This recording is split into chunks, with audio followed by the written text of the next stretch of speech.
Hello, Heather. Hi, Mel. How are you today? I'm okay. So sorry, y'all. We're a little bit late. If you were hoping that we were going to start at 11, we're not, and that's totally fine because it doesn't matter.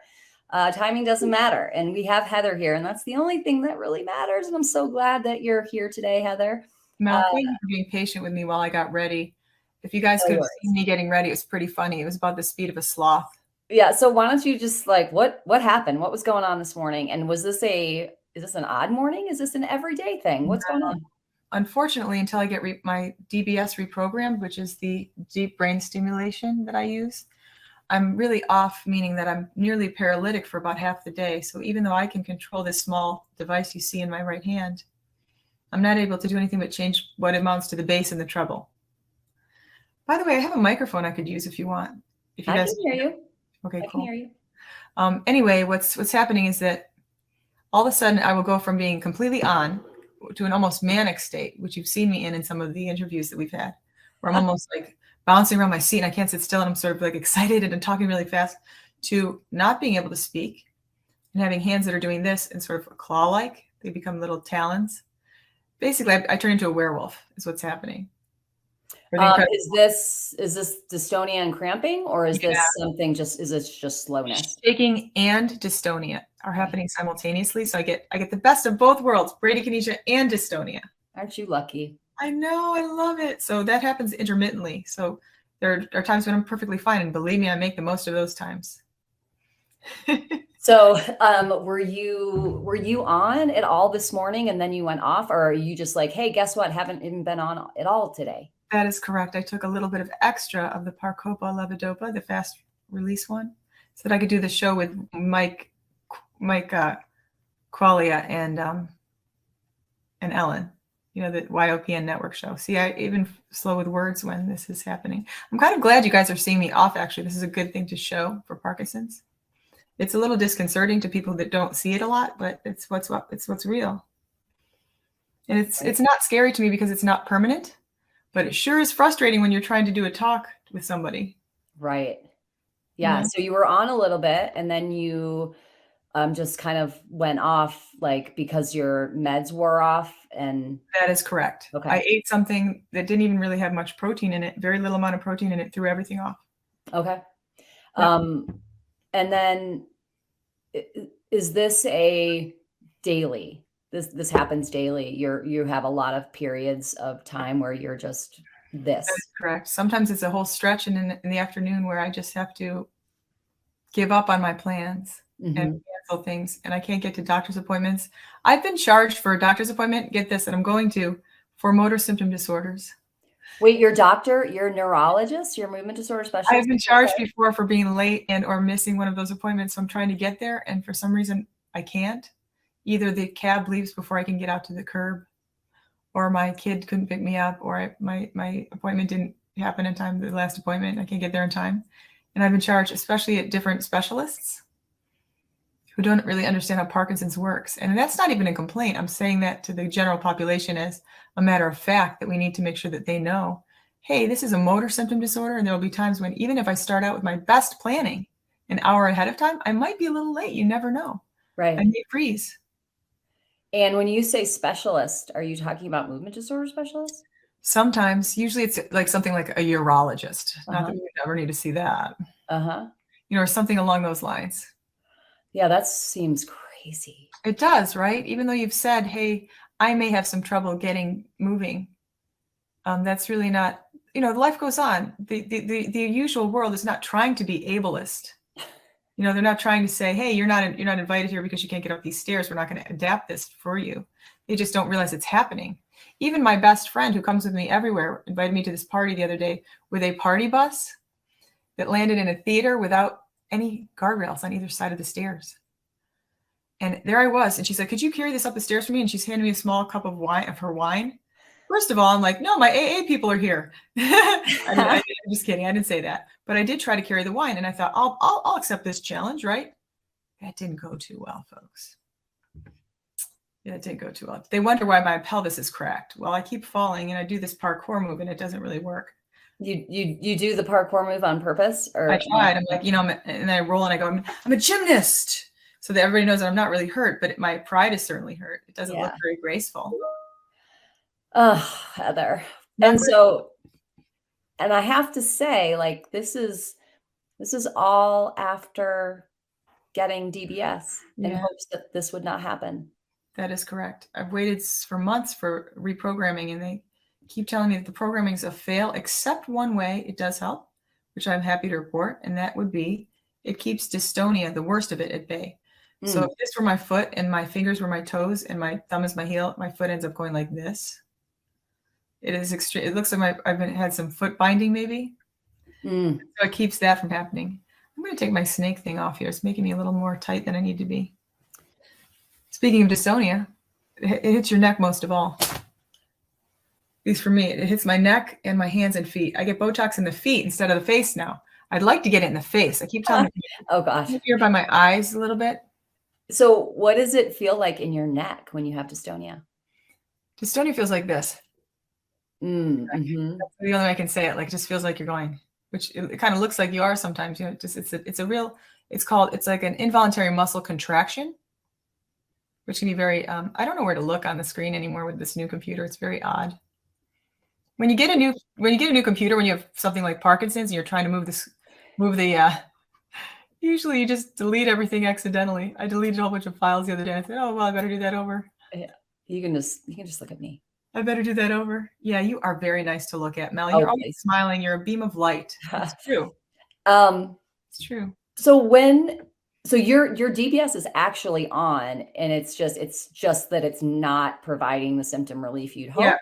I'm going to turn it off while I'm on the screen, actually, and you watch what happens in a few minutes. Like, I can barely move right now. I'll be able to move better, but I might get dystonia again. So see how it's on right now? It says stimulation on. Yeah. Now watch. I'm going to turn it off because I really want you guys to see this. So now it says stimulation off. And give me a minute and let's see what happens. So I'll just keep talking to you. You might see me lighten up a little. Okay, so it's actually going to get better, but your dystonia is going to get worse. Yes. Well, that sounds like a delicious choice you get to make. I'll be crying, but I can move better. In fact, I'm going to stand up and see if it makes any difference while we're chatting here. Yeah, no problem. With my sage against the machine.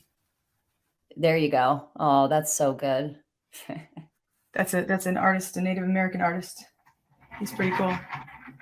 Okay. When do you have let's talk a little bit about the programming, like how, I mean, so you got DBS, we're way over a year at this point. Yes. Yep. 2 Aprils ago, I started my DBS and I got it in the head first, of course. And then they pull it down the neck into this little lovely battery where I can get to tell kids that I'm a robot when I go to the airport. Mm-hmm. It's really fun because I'm usually in a wheelchair. So I'll be like, I'm a robot, yo. That's pretty cool. And they look up at their parents, and when their parents look over, I'm like, it's so much fun. I love it. It's so much fun for me. Yeah. So Kendra asks, let's show that. What is your DBS placement? So I have GPI. That is a great question. I do not have STN, so it's not in my subthalamus nucleus. The GPI is a totally different placement. It's away from your language center. I was afraid to lose my ability to yell at people and scold my children and swear. I wanted to continue to do that. So, and I've known too many people that have lost their ability to speak when they got DBS. And that's very upsetting to somebody who already feels trapped in their body. Right. You know, when you lose your speech, it's really hard to communicate with the world. And I don't know sign language. And even if I did, my hands are. Well, they wouldn't be able to do what you wanted them to. Cooperating. So, you know, I know a little sign language. I know the one where you're driving in your car and you get mad. Yeah, and that's a good one. Okay, so 2 Aprils ago, and then what has the sort of arc of the programming thing been? Has there ever been a time where you've been programmed and you actually felt like, wow, I feel like this is great? Yes, right after I got it done. I think I must have been a little high still. A little honeymoon period. Yes, I think I had a slight period, but I didn't realize it. So I thought the DBS was doing it, actually, when they first programmed me. In fact, I felt great. I was in euphoria the day that I arrived there. I was doing splits and high kicks, and I was doing my little dancing like I usually do. And then suddenly, I got home a couple of days later, and it just dropped. It was nothing. I felt like I was encased in cement. Oh. But they don't talk a lot about this. You know, they tell the success stories, of course. And I don't think it's a failure of my team. I don't think the surgeon misplaced the leads. I don't think it has anything to do with the hospital I went to or the doctors who were my trusted, my trusted doctors. I really don't. There's nothing going on here that's nefarious or anything like that. It's just a matter of, it wasn't for me. Wrong placement. Yeah. It was wrong target, probably.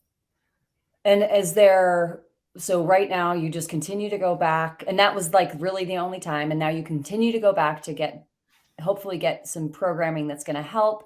It's not quite helped, and you're going to keep going for it. That is correct. Okay. And then if they can't fix it at this place where I go now, I don't want to say the name of it, but I think it's pretty well known. And it's a very reputable company that does the DBS as well. If they can't fix that, then I'm happy to try other places. Like I'll go down and see maybe Dr. Oken. I'll go knock on his door. He'll be like, I do not want to see you. Seen enough of you, Kennedy. Get out of here. Oken, I hope you're listening. Yeah. I'd love to have a time with Dr. Oken or whoever else can test it. I tried to get it at Stanford, but they've closed for a while. They were having some trouble finding people to, they have a line out the door basically, and I don't want to put any rank there either. I just want to see somebody. Right. So yeah. You could always come out to Boulder. I would love to. In fact, I have some special people I could see there. You have a lot of special people you could see here. Very special. In fact, you guys saved me so many times. I cannot believe that I can call a friend at your organization, and within an hour I have fresh clothes, a ride to the airport, a gluten-free meal, and someone waiting for me, waving to me to make sure that I got on my flight. Right? There's Polly. She's like, come visit. We agree. Yeah. We all agree. Just come visit. I can't wait. Yeah. Yeah, that's crazy. So, okay. Well, and is this like, okay, this programming, this next programming, we're talking like, if this is not happening, I need to take action and I need to figure out the next step. Cause I did consult with a pretty world-class surgeon. You know what his advice was? You can always turn it off. Right.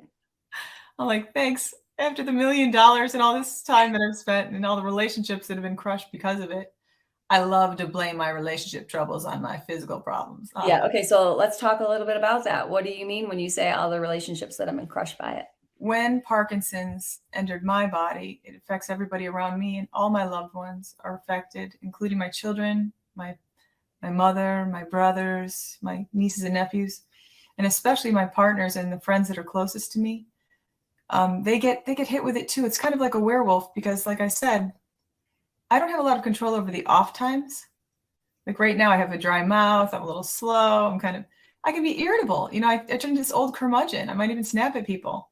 And my poor partners are just trying to support me. They're really wonderful people who have the best intentions. They're trying as hard as they can. It's a very confusing disease to have, let alone be around. And then I'll be like, could you hand me that? I'm like, no, not that. And it becomes sort of like, I didn't sign up to be your caregiver, Heather. I'm just your friend. Friendship's voluntary. Yeah. And some people don't like to look at death or illness. It brings up stuff for them about how they were cared for or not. That's an important distinction to make. It's not about how much they love me. It's not about me. It's about their relationship to disease, their relationship to chronic pain, and what happened when they got sick when they were younger. Yeah. So you have to it's hard to desensitize or to depersonalize things like that, because when people leave, we feel abandoned. We say, oh my God, I just feel like nobody loves me anymore. And that's certainly not true. That's the kind of stinking thinking that I talked about in the third article. Yes. Let's talk about the first one first. So the first one's called Gifted, because I happened to be reading one time and I was talking with my partner at the time, or somebody that was very close to me at the time. And we were talking about this thing called language. I was trying to learn a little German, which is really hard. And I realized that the German word for gift is poison. How crazy is that? Well, isn't that interesting? If a gift is poison, then Parkinson's is the best gift ever, because it gets in our way and it humbles us. It really drives us mad. And it's a good teacher. Rinpoche always said too, that that a spiritual teacher's job is to insult us. That is his job, And Parkinson's must be the best spiritual teacher ever. As soon as I think I'm going to be all smooth and I'm out, I'm going to fall down the stairs. I'm going to, choke on my food. I might even, wet my pants. And there's nothing you can do about certain things of that. We can go to all kinds of trainings and workouts, we can sleep well, we can eat well. But ultimately, I mean, it took down the greatest that ever was. Parkinson's takes its toll. Yeah. It'll bend you forward and kind of like, before you know it, you're kind of stooping and you're kind of waddling along. You're like, who is that person in the mirror? It's Parkinson's. Yeah. So can we talk a little bit about, just for people that might not know and came across this, your the beginning of Parkinson's for you? And because I think that, for a lot of times when you are on our Living with Parkinson's meetup or other places, they're seeing a different Heather. Yeah. And they might see the Heather that they relate to personally, where they're in the early stages of Parkinson's, and they're like, oh, what's all this stuff everyone's talking about? This isn't that terrible, right? Can you talk to us a little bit about that progression and when you were diagnosed and what were those early symptoms, and then really this progression that's happened? And would you say that the choices that made you say, I'm going to get DBS now? Sure. Yeah. When I first had Parkinson's, I was so smug, so cocky. I thought, what's the big deal? I can handle this. Ha! Boy, did I get humbled. Stuff got real, What was the first things that made you go, ooh, maybe not? Well, I was trying to play my violin, which nobody wanted me to do anyway. And the violin vibrato looks sort of like this. You have to put the pad of your finger and wobble it on the string. It's a very intricate movement. It requires fine motor skills. And my left hand was not working. It would not agree with me to do the vibrato when I was trying to do Vivaldi's Four Seasons. That symphony. And I love playing that. It's just one of my favorites. And I couldn't play any of it. And I thought, God, no Vivaldi. That's weird. That was one of the first things I learned as a child. Like, I was young when I learned that. My mother's a concert violinist. I was nothing like her, by the way. Nothing even close. But I think what happened was I was fighting at the time, meaning doing some cage fighting as fitness, not as competition. That is awesome. I did not know that about you, Miss MMA. Oh, yeah. I didn't know this. I was furious at the time that I started. I was angry. I was living in Brooklyn and I started to fight with some martial arts stuff. And then when I got over here, I found some gyms and we did some smokers. It was fun. We had pads on our faces so our noses didn't get smashed, but it was ferocious work. It really was. And I was getting a little ripped, and I was a little happy about that. And suddenly I just started shaking all the time, and I really noticed it. And he kept saying, your left side's open. I'm like, no, it's not. So, I got humbled. And then I also had just little twitches and a lot of pain in my neck. And I was depressed, but I didn't realize it. I was just depressed, which my depression presents as anger. The fighting was perfect, and it was a vicious cycle. Vicious, really. But, I think what happens when we go through these stages of Parkinson's, Mel, is that we think we can handle something, and we have sort of this measure of it. We know what we can do in a day, and we know what we're capable of. But that changes hour to hour or day to day. And as it progresses, our abilities change too. So we just have to, stay present. That's really the only word that I can give people is present. That's my biggest. Because if anyone's listening and you're just new, just stay with it. It's a long-term thing. If we're lucky that we got this and not something else. Yeah.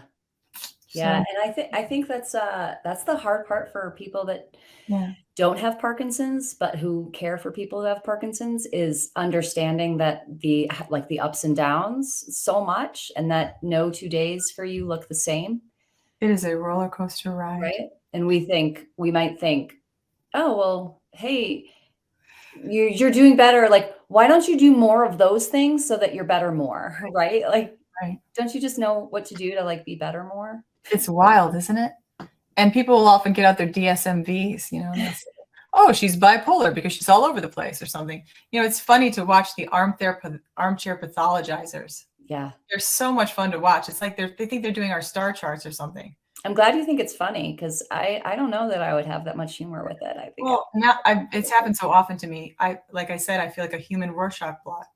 Yeah. You tell me what's wrong with me, and I'll tell you where your unhealed wound is. That's what I said in my writing. And that wasn't a dig at anyone in particular. It certainly wasn't. I do the same thing to everybody. That's a very human quality, to judge and to sort of try to fill in the blanks in a story that we don't understand.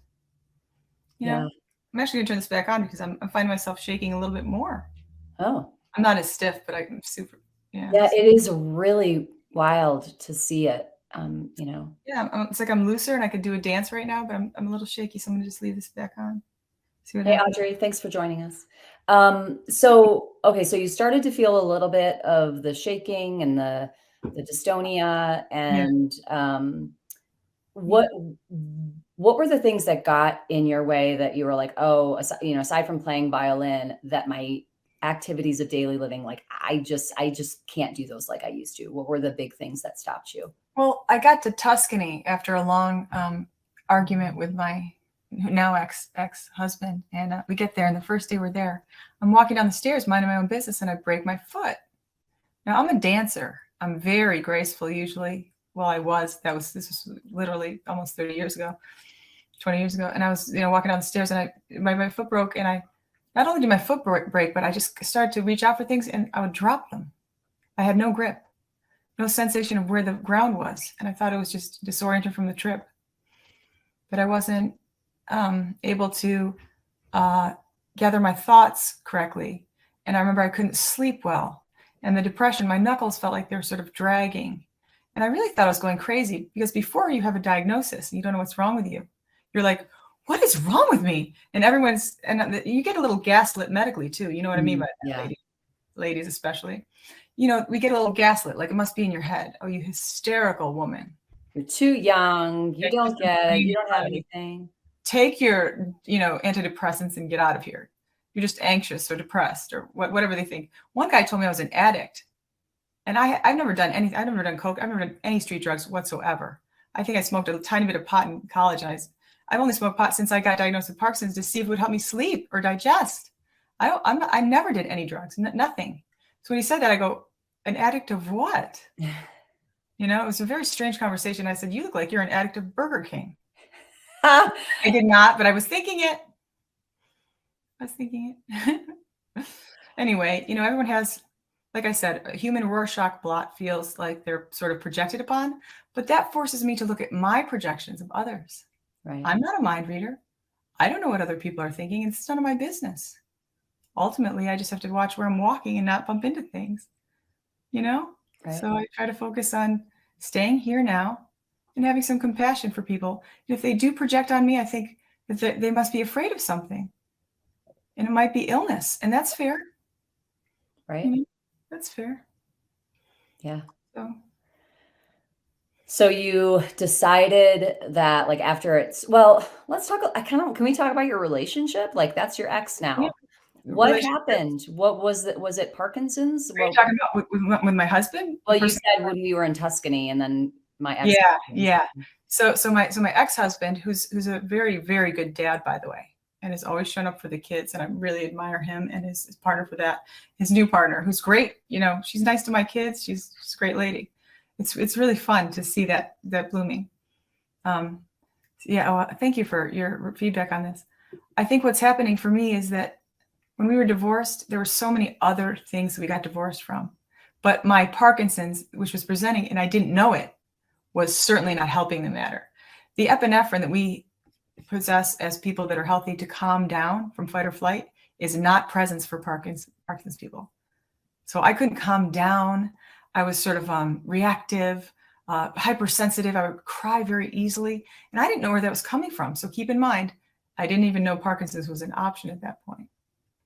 So that couldn't have been easy to live with. I mean, I probably would have wanted to, delve off too if I were that person. I would probably want to jump out of the ship too. So it's like I can't even hold a grudge about things like that. Plus, I was able to really grow into myself after I got a divorce and really learn who I was and what my preferences were. So I'd sort of been living for someone else, as you do when you do fall in love with a person and have children and a home and all the trappings that are very distracting. Yeah. We really just ultimately we grew apart, and we had a nasty bit there, but then we got, we're friends now. He's cool. Good. Yeah. So it was actually like pre a clinical diagnosis. Yeah. And there is a pre-Parkinson's personality. It's very sort of compulsive. And they give you dopamine agonists and you're like, hey, what are you doing tonight? So I wasn't exactly making these easy for anybody. Yeah. And I started dating my spiritual teacher at the time. That was a good idea. Right. What could possibly go wrong there? Right. Oh my goodness. I make some mistakes. Yeah, Let's we all do, right? Hallelujah. So you're going through this, you kind of have a little bit of a period of, hey, I can handle Parkinson's, and then it gets progressively worse, and it gets in the way of your day, and you said, I'm gonna do DBS. What brought you to this point? My movement symptom disorder specialist, so my MDS, who was my main man for a while, suggested it. And he's like, we can really help you. You're starting to fail. The meds are losing their efficacy. And that's true. My meds haven't kicked in all morning, except for right now, I can feel them a little bit. And you started on dopamine agonists, right? Like that's what you were taking. In fact, this is a different doctor, gave me the bad kind, You look that up and all you see is lawsuit, lawsuit, lawsuit. I didn't know this. They didn't warn us back then. I had no idea that I was having problems with my meds. Because it turns out that when you're a little bit psychotic or you're a little bit off, you don't know you're off until after you stop being off. Right. So just to anyone who's doing, just approach agonists with care. They're not the same in every system. Agonists aren't bad. They're only bad if you already have a proclivity for, being compulsive and impulsive. And you already have problems with addiction or whatever else you have going on. Mm-hmm. So I just want to make that, not too fine a point. I don't want to bash agonists because they can be helpful for certain people. Right. But yeah, I mean, wait, I'm sorry. I got off topic a little bit. Hi, Carol. So glad that you're here. This is fun. Carol's here. She's a great writer. I was saying, so you, your MDS suggested, hey, maybe we could do this. Yeah, and that's right. Oh, okay. And now he won't talk about it. He won't discuss it because he knows that it kind of failed. Because he saw me and you could see in his eyes, he was like, oh my God. Oh no. Because I was always really the healthy one that was always working out. That's why I stopped putting up in my little videos. I stopped working out and showing the people I can work out, because that only works for so long. Jimmy Choi is really, an anomaly. Yeah. By the way, I saw him in the gym and I was like, oh my God, Jimmy's here. And I'd be like, behind the, I can see you sticking out, Kennedy. Get over here, 20. He caught me every time I went to the gym for the PMD Alliance. Every time. That's so funny. You can't even run and hide from that guy. Yeah. I think that's a really important point, though, to share with people that, it's so good to have these sort of amazing people to look to and get inspiration from and that kind of thing. But to realize a lot of it is the outlier, and you may or may not have that experience. Yeah. Yeah. Yeah. It's funny that you mentioned the word outlier. Someone called me that once at a party and I took it as a great compliment, but it's not an easy place to be because you end up being the lone wolf. Yeah. And disease and chronic pain itself, no matter what you have, is so isolating to begin with. And to further separate yourself from like the pack or the middle or the, the sort of, the average is where I land, no matter where I am, I'm going to be average something. But to be outside of that in the woods somewhere is really hard. Yeah, because then what happens when you're no longer that? Then you're scared to be, right. Well, hey, I'm just like you. Yeah, exactly. I'm just like you. That's what I've been trying to show with all my Parky videos and stuff, to show that we all have the same lives, the same emotions. Nothing's happening in a vacuum, of course. We have to also deal with this, which gives you another level, another layer to contend with. And it causes us to have to go deeper, the deeper dive into things like spirit and soul, and to ponder things like death, or ponder how we affect others more deeply in every moment. So that's the gift of the poison. Yeah. I hope everybody reads that article. We're going to share it again. But so you got DBS, and it's just been sort of a real yucky struggle for the last couple of years. Yeah. Yeah. And I feel like my chart, the one that you can write your doctor's notes, could read like a dramatic reading. Like, I'm on the floor. I've peed myself. It's been 7 days. I'm starving. I think I have scurvy. The cats will eat my face soon, and I will be dead. And who will come for me? No one will even notice. I mean, really, I read my chart that I've written to my doctors, and I'm like, they just needed the facts, Kennedy. Yeah. Why are you going into detail about how you feel about it? Yeah, because I need to. I was just probably because I was dictating. And I don't know if writers can follow me here. I'm sure you can. When you dictate or when you write and when you type, it's 3 completely different parts of your brain. Right. this is just, and I couldn't edit it because my hands don't work. Right. So I'd hit send, and then I'd hit another part 2, part 3. Like, thank you for War and Peace. What time are you coming in? Yeah.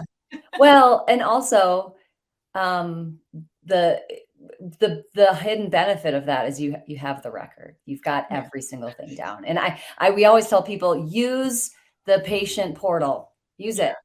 It's a record that it's always there. So maybe that's the upside of just don't send him purple prose like I did. Yeah. Poetry. And so, okay, so your goal is to figure out what to do with this. I will say, like, this is, let's say 50 minutes ago. Yeah. I saw you. My meds kicked in a little. And you could not move. But right at that point, I took 2 Ambrosia. Okay. Inhalant, which is awesome, by the way. If you can get the little thing into the thing and do the thing. It's very complicated. Fine motor skills you need for that, by the way. Yeah. It's hard. But once you do it, it's great. And then I took a half of a Parcopa, which is the quick release. Okay. So since we started, that's what's kicking in. It's not the DBS. Yeah, no. So the first time I came to your house, you had I don't do that anymore. Bag in your driveway. Now I'm a pacifist. I don't even hit the bag.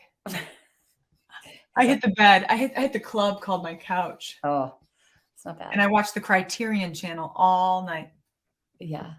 But it's that you're not alone, and people that are going through these periods of just being so off and nobody understanding it. And then, hey, give me, you were like, hey, give me 10 minutes. I need 10 minutes to get myself together.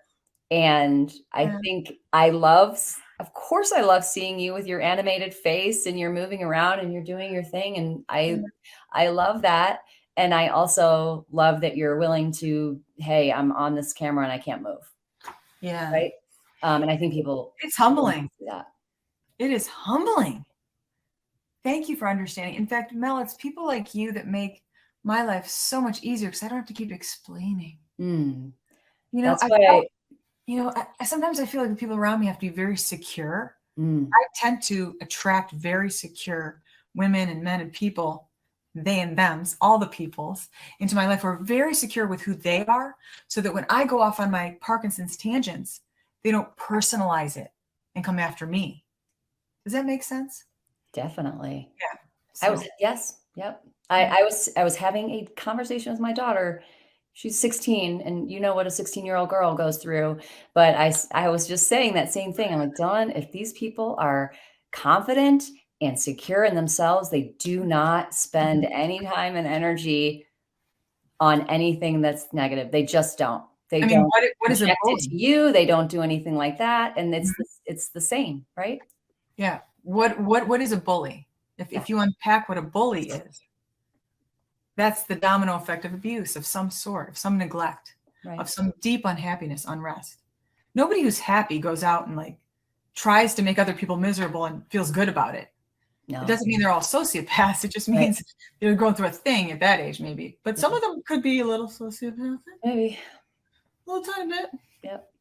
Well, I think part of that reason why the Living with Parkinson's meetup is people love it so much because, and those of you on the panel, is there's not explaining, nothing has to happen. You don't have to go, and everybody gets you.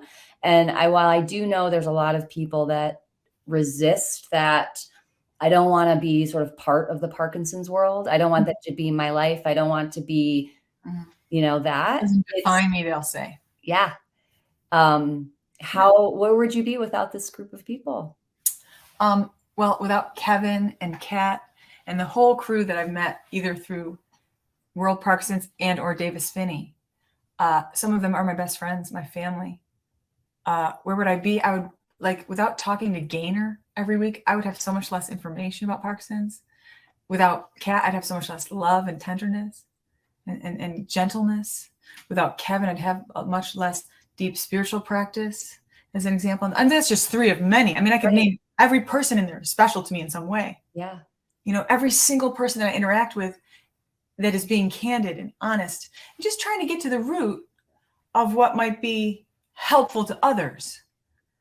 it's not so much that we want to talk about ourselves, it's that we want to be a conduit, because I wish someone had done that for us a little more, but this didn't exist. So when you started this round table sort of thing, it felt really authentic, because it is. We have no idea what we're even talking about until we get there, right? Which is perfect. Yeah. So thank you. I mean, the opportunity to do that, what Davis Phinney has done for us by giving us that, like, it's huge. It's like therapy for free. Yeah. Well, I hope so. You Right? know? Like, that's great. And everybody that joins, you know, I get messages every single time we do it of like, how did I not find this? How did it take me so long? Because I feel so, you know, happy, and they feel like they know you, and, you know, that's great. You know, I had one of my spiritual teachers say once, go or be dragged. And I didn't know what she meant at the time. She's like, you're going to get slowed down, you know, unless you try to slow down a little. That was, wow. I mean, she basically laid my future out. So was this before or after your Parkinson's? Before. Oh. I was a teenager, a young 20s, and I was already going to these philosophical things where we do like silent meditation retreats and Buddhist studies and all that stuff. I've always had an interest in that. And as you can see, I'm not perfecting it. It's all practice. But my philosophies are largely shaped by that time. So, yeah. Thich Nhat Hanh, Adyashanti, Pema Chodron, Ramana Maharshi. I mean, alive or dead, they're all giving me these great messages. You know, they have a lot about peace and pausing, which I'm terrible at. That's why I keep talking about it. I don't write about what I've mastered. When I wrote Gifted, followed by, gosh, all these different pieces that I've done, I'm writing about things that I'm struggling with. There's one called Poison for Breakfast, because my thoughts poison me. Yeah, let's talk about the Poison for Breakfast piece. Is that the second one or third one? That's the third. What's the second one? The second is called Sweating It Out. What do you mean by that? What's the gist? Or you know, sweating through it or something like that. It's very much like, well, hang on, I'm going to talk about the last piece first, if that's okay. Poison for Breakfast is an homage to Dan Handler, who you may know as Lemony Snicket. I was talking to him once. I didn't even know it was him. He's absolutely charming and fun.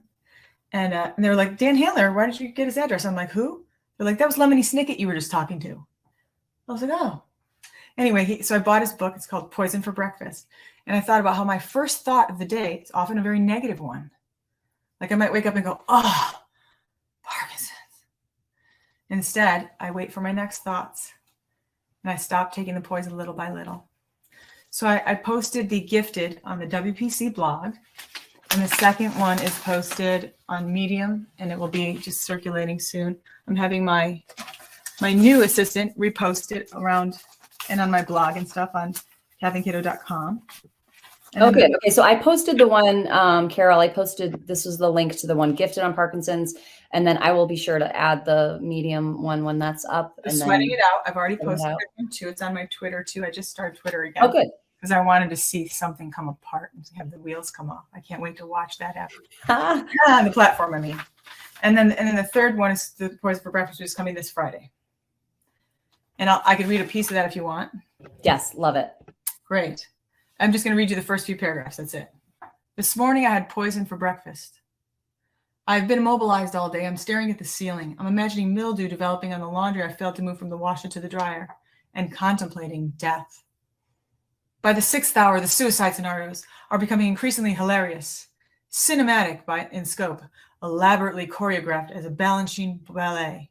They involve colorful explosions, cyanide capsules hidden in my spyglasses, Bengal tigers, katana swords, and active volcanoes. Who am I kidding? I'd never make it to the crater of an active volcano. Possibly, if I'm very lucky, the toilet will become an option before I, and not for the first time, take a whiz on myself.